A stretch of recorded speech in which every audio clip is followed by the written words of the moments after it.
Imagina você chegar na concessionária todo orgulhoso com seu carro e o lojista olhar na cara e falar: "Nem na troca eu pego isso aqui, irmão." Pois é, em 2026 tem 5 modelos que os lojistas literalmente fogem. Quer saber quais são para nunca cair nessa cilada? Fica comigo até o final que a dor de cabeça alheia vai ser grande. Obrigado pelos comentários e mensagens enviadas, galera, vocês são amigos. Se você é novo, já se inscreve no canal, bora! Quinto lugar. Renault Kardian, o SUV que acorda o fantasma do câmbio. Chegando no segundo lugar da nossa lista, entra um carro que até tenta agradar, mas tropeça feio no maior medo do brasileiro médio: câmbio de dupla embreagem. O Renault Kardian chegou com um discurso moderno, visual alinhado com o mercado e promessa de eficiência. Só esqueceram de um detalhe importante: brasileiro não esquece trauma. E o nome desse trauma é Power Shift. Falando de forma simples, o Kardian, mais visto hoje, é ano modelo 2024 até 2025. Ele vem equipado com motor 1.0 turbo, 3 cilindros, com potência na casa dos 120 e poucos cavalos, aliado ao câmbio automatizado de dupla embreagem. No papel tudo lindo, na prática o mercado de usados treme. Quando novo, o Kardian chegou custando ali perto de R$110 mil, dependendo da versão. Hoje já é possível encontrar unidades girando em torno de 95 a 100 mil reais no mercado de usados. E isso em pouquíssimo tempo de vida. A desvalorização não aconteceu porque o carro é ruim, mas porque o medo é maior que a razão. Pontos fortes ele tem, e não são poucos. O visual agrada, o interior é moderno, a multimídia funciona bem e o motor responde com agilidade no trânsito urbano. Em estrada, anda correto, não passa vergonha e até consegue médias de consumo decentes quando você dirige com carinho. É o tipo de carro que, ao dirigir, você pensa: não é ruim, não. Agora vem o problema: o câmbio. Não porque ele seja comprovadamente ruim, mas porque o brasileiro associa dupla embreagem à dor de cabeça, custo alto e carro encalhado. O lojista não quer explicar para o próximo comprador que esse é diferente. Ele simplesmente prefere não pegar, e quando pega, joga o valor lá embaixo para se proteger. Outro ponto negativo é a política de descontos no 0 km. A própria Renault começou a dar bônus, taxa zero e condições agressivas muito cedo. Isso destrói a confiança de quem comprou no lançamento e derruba o preço do usado sem piedade. O cliente que comprou novo sente o baque rápido. Para quem quer ficar com o carro por muitos anos, o Kardian pode até fazer sentido. Mas para quem troca com frequência, ele vira um problema. O carro perde valor rápido, a revenda é fria e o mercado ainda observa com desconfiança, esperando para ver se esse câmbio vai envelhecer bem ou virar mais um capítulo triste da história automotiva brasileira. O lojista olha para o Kardian e já começa a pensar em justificativa para pagar menos. E se você insiste em trocar, ouve aquela frase clássica: carro bom, mas difícil de mercado. Traduzindo, eu até pego, mas você vai sofrer. O Kardian é a prova viva de que, no Brasil, tecnologia nova precisa vencer o medo antes de vencer a concorrência. E se você achou que isso aqui já estava pesado, segura firme, porque o primeiro lugar entra num nível de arrependimento ainda mais caro. Quarto lugar. Fiat Titano, a picape que ninguém pediu e o mercado rejeitou. No terceiro lugar da nossa lista de escolhas, a Fiat Titano. Uma picape média que chegou com um discurso de bruta, promessa de força e preço competitivo, mas acabou se tornando o maior mico automotivo do mercado recente. A Titano é aquele tipo de carro que você compra achando que fez um baita negócio e descobre depois que virou sócio majoritário do prejuízo. Os modelos mais vistos hoje são ano 2024 até 2025. A Titano vem equipada com motor 2.2 turbo diesel, entregando cerca de 180 cavalos, tração 4x4 e proposta de enfrentar Ranger, Hilux e S10. No papel parecia jogo, na prática não colou. Quando chegou, foi anunciada na casa dos 190 mil reais. Só que o mercado simplesmente não respondeu. Resultado? Concessionárias começaram a empilhar estoque e a única solução foi o veneno clássico, bônus agressivo. Teve oferta com desconto passando fácil dos 50 a 60 mil reais. Isso, para quem já tinha comprado, foi uma sentença de morte financeira. Pontos fortes existem e precisam ser citados. A posição de dirigir é boa, a caçamba atende, o visual agrada quem gosta de picape grande e o motor entrega torque suficiente para trabalho leve e uso diário. Ela não é um carro frágil. O problema nunca foi esse. Os pontos negativos, porém, são pesados. O motor não empolga pelo tamanho do conjunto, o consumo de diesel é alto para o que entrega, o acabamento interno decepciona, e a rede ainda não passa confiança para um produto dessa categoria. Some isso à falta de identidade da picape no mercado e você tem um desastre de revenda. Para o lojista, a Titano é quase radioativa. Ele sabe que se pegar uma hoje, amanhã, a Fiat pode anunciar outro bônus gigante e jogar o preço ainda mais para baixo. O risco é alto demais. Por isso, quando aceita, a proposta vem lá embaixo, quase como um favor. Outro problema sério é a percepção do mercado. A Titano ainda não construiu reputação. Não é referência em robustez, não é líder em vendas e não virou sonho de consumo. Picape média vive de imagem. Sem imagem não vende. E sem vender, desvaloriza. Ter uma Titano hoje é como segurar um segredo constrangedor. Você evita falar quanto pagou, evita anunciar e evita trocar. Quem comprou novo sente o baque mais forte, porque vê o mesmo carro sendo oferecido, por muito menos na vitrine da concessionária. A Fiat Titano fecha essa lista como o exemplo máximo de que preço alto, promessa grande e bônus mal planejado formam a receita perfeita para destruir a revenda. GWM Hora 3.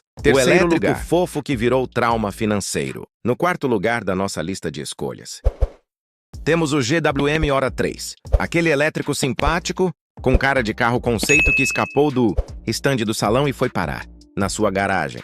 Ele chegou ao Brasil prometendo modernidade, economia e status de futuro sobre rodas. E até entrega isso, enquanto você não tenta vender.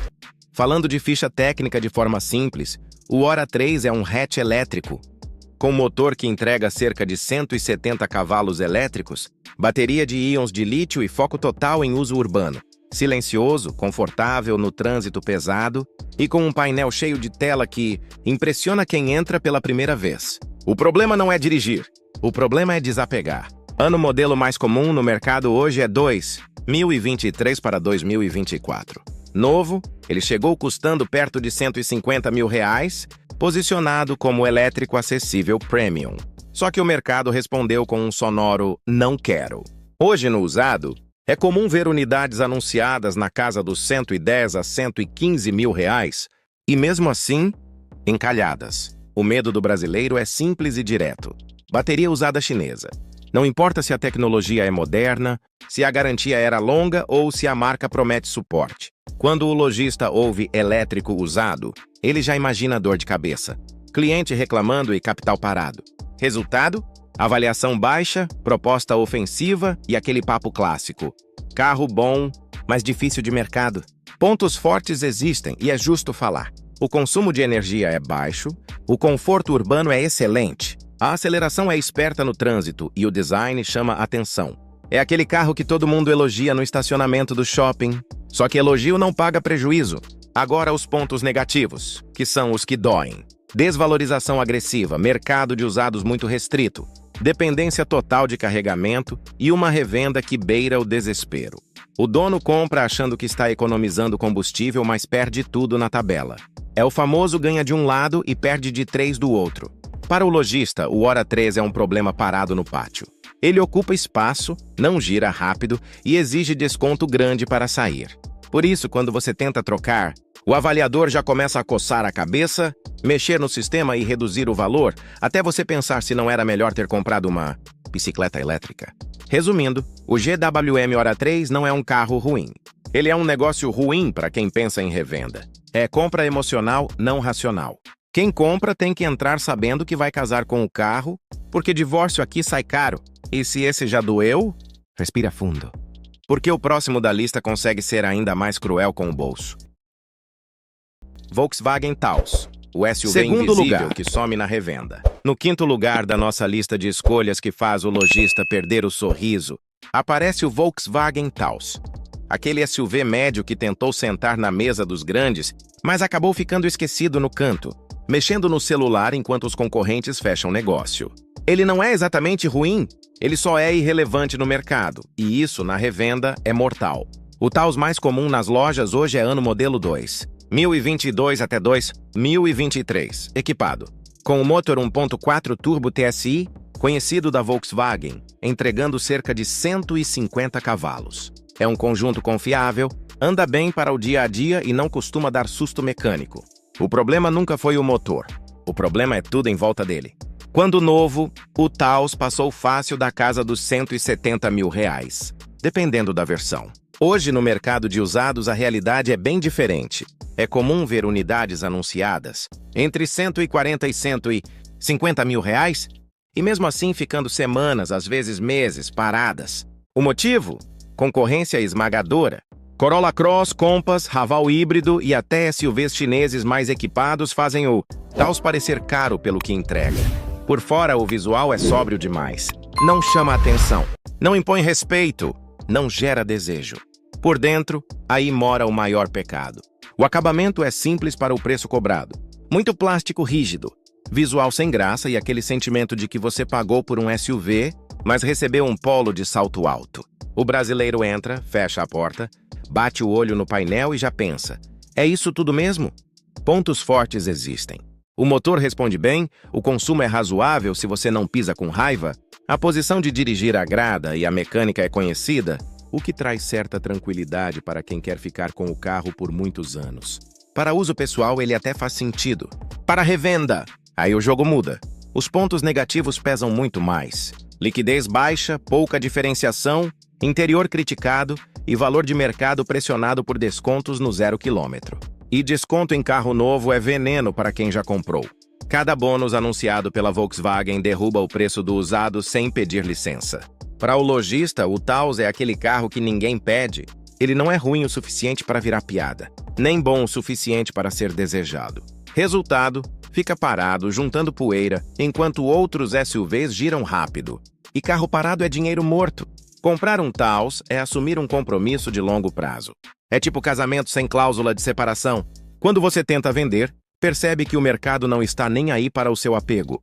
Se esse já começa a apertar o bolso, se prepara, porque o próximo da lista entra no território do medo psicológico. E aí a coisa começa a ficar feia de verdade. Primeiro lugar, Chevrolet Equinox, o SUV que envelheceu antes do tempo. No topo da nossa lista está o Equinox, um SUV médio que nasceu com síndrome de grandeza. A proposta era clara: entregar conforto, espaço e um ar quase premium. O problema é que o mercado não comprou essa ideia.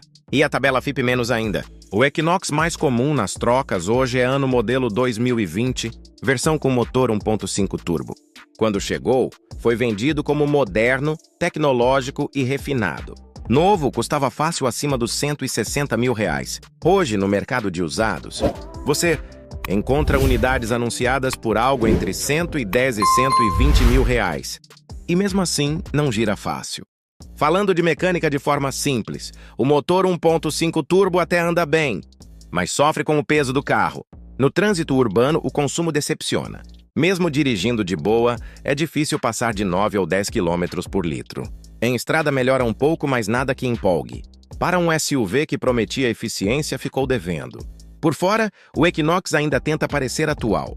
Linhas sóbrias, porte grande, presença. Por dentro, o tempo foi cruel. A multimídia já parece datada, o painel não impressiona mais e o acabamento, que um dia pareceu refinado, hoje é apenas aceitável. O carro não acompanhou a evolução dos concorrentes. Pontos fortes existem e é justo falar. O espaço interno é bom, o porta-malas agrada famílias, o rodar é confortável e a posição de dirigir passa aquela sensação de carro grande. Para quem quer viajar, ele cumpre bem o papel. O problema é o depois. Os pontos negativos pesam pesado na revenda. Consumo urbano alto, imagem de carro encalhado e uma concorrência que atropelou o Equinox sem dó. Compass, Corolla Cross, SUVs chineses e até modelos mais novos da própria Chevrolet deixaram ele perdido no mercado. Para o lojista, o Equinox é sinônimo de capital parado. Ele entra no pátio e fica. Fica semanas, fica meses. E quanto mais tempo fica, mais desconto precisa levar para sair. Por isso, quando você chega para trocar um Equinox, o avaliador já começa defensivo, oferecendo um valor que machuca o coração do dono. A desvalorização foi rápida e constante. Não foi um tombo único, foi uma queda contínua, silenciosa e dolorosa. Quem comprou achando que estava levando um SUV acima da média, hoje descobre que financiou um arrependimento sofisticado. O Equinox não é um carro ruim. Ele é um carro mal posicionado, que perdeu relevância cedo demais. E no mercado brasileiro, ser irrelevante é pior do que ser ruim. Agora você já sabe quais são os 5 carros que em 2026 viraram verdadeiras bombas relógio na revenda. Lojistas fogem, desvalorização come solta e o prejuízo é quase garantido. Se você tem um desses na garagem, corre para vender agora, antes que desvalorize mais. Mas não caia nessa cilada na próxima compra. Quer mais dicas para não perder dinheiro no carro? Deixa o like, se inscreve no canal, ativa o sininho e comenta aqui embaixo. Qual desses 5 você acha o pior de todos? Bora trocar ideia nos comentários. Valeu demais pela companhia, até o próximo vídeo e... cuidado com esses micos automotivos. Até o próximo vídeo, rapaziada.